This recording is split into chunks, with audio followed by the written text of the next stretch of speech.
আসসালামু আলাইকুম। আজকের সংবাদে আপনাদের স্বাগতম। শুরুতেই ফুটবল। বাংলাদেশ বাহরাইন প্রথম প্রস্তুতি ম্যাচ আজ। এশিয়ান কাপ অনূর্ধ্ব 23 বাছাই পর্বের মূল পর্বে জায়গা করে নেওয়ার স্বপ্ন এখন লাল সবুজ তরুণের চোখে। বাছাই পর্বের আসল লড়াই শুরু হতে আর কয়েকদিন বাকি, যেখানে তাদের অপেক্ষা কঠিন প্রতিপক্ষ ভিয়েতনাম, সিঙ্গাপুর আর ইয়েমেন। বাছাইয়ের 11 চ্যাম্পিয়ন ও সেরা 4 রানার্স আপ দল পাবে মূল পর্বের টিকিট। আর কঠিন মিশনে নামার আগে বাংলাদেশ দল নিজেদের প্রস্তুত করছে বাহরাইনে গিয়ে।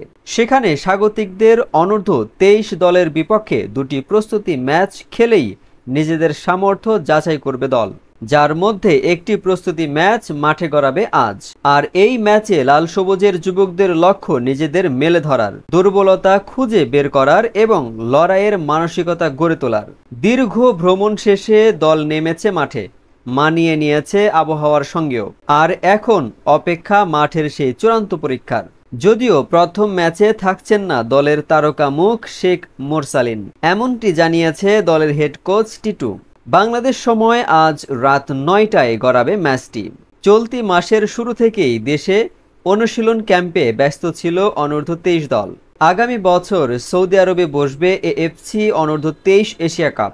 সেখানে জায়গা করে নেওয়ার জন্যই এখন লড়াই শুরু করেছে বাংলাদেশ। বাহরাইনের বিপক্ষে দুটি প্রস্তুতি ম্যাচ হবে সেই পথের প্রথম ধাপ।